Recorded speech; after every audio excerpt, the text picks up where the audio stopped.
Hey everyone, it's me Anjali Verma and welcome back to my channel. So in today's video, we are going to discuss about what are the government exams for which we can apply after class 12th. कौन से ऐसे government jobs हैं जिनके लिए हम apply कर सकते हैं डायरेक्टली।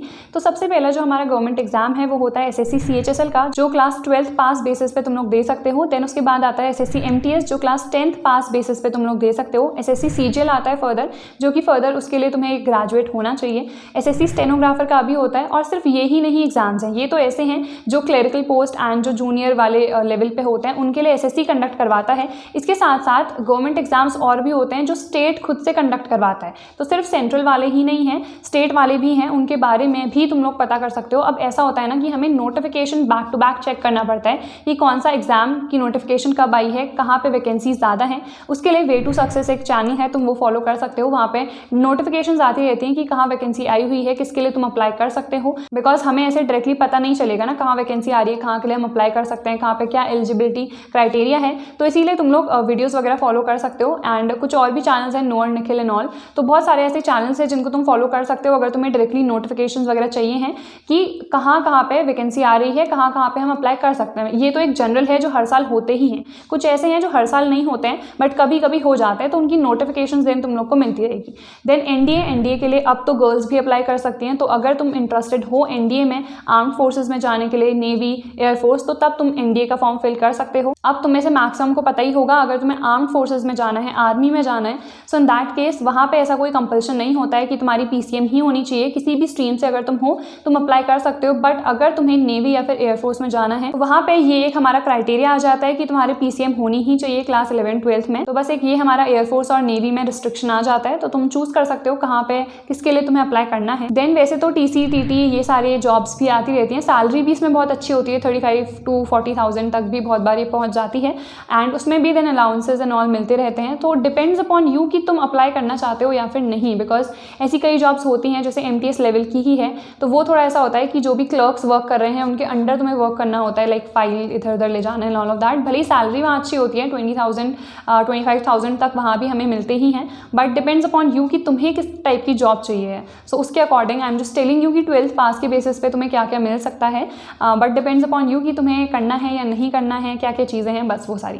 ठीक है। उसके अलावा तुम बैंक एग्जाम्स भी दे सकते हो, बट वो फिलहाल बाद में आता है। वो जस्ट क्लास 12th पास के बेसिस पे तुम नहीं दे सकते हो, उसके लिए तुम्हें ग्रेजुएट होना ज़रूरी होता है। कुछ पोस्ट डेफिनेटली ऐसी आती हैं जिनके लिए क्लास 12th पास ही वो मांगते हैं। हर जगह ये आती है, क्लास 12th पास क्राइटेरिया चाहिए होता है, कहीं पे हम लोग को ग्रेजुएट होना पड़ता है। सो डिपेंड करता है। तो ये इसीलिए मैं तुम लोग को रिकमेंड कर रही हूँ कि तुम लोग चेकआउट कर सकते हो। अगर एक जगह पे वैकेंसी निकली है तो वहाँ पे सिर्फ ग्रेजुएट वाली ही नहीं निकलती है, क्लास 12th लेवल वाली भी निकलती है। तो इसके लिए तुम पता कर सकते हो देन। ठीक है। तो चैनल्स डेफिनेटली फॉलो कर लेना, तुम लोग को खुद पता चल जाएगा कब किस टाइप की हमारी नोटिफिकेशंस आ रही हैं। एंड अगर हम सिलेबस की बात करें तो सिलेबस सेम ही रहता है। जैसे SSC CHSL का अगर हम एग्जाम्पल लें तो 200 क्वेश्चन होते हैं, 50-50 ईच सेक्शन से आते हैं। टोटल 4 तुम्हारे सेक्शन होंगे।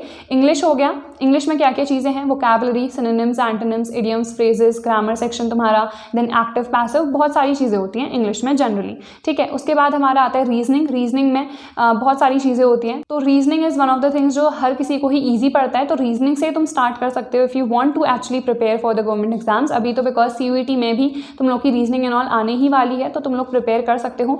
SSC maker, SSC coaching centre and wifi study, बहुत सारे ऐसे चैनल्स हैं जो कि रीजनिंग फ्री में करवाते हैं। तो पेड तो बिल्कुल लेने की जरूरत नहीं है रीजनिंग के लिए, बुक से खुद ही प्रैक्टिस करते जाओ और बाकी वीडियोस तुम लोग देख सकते हो।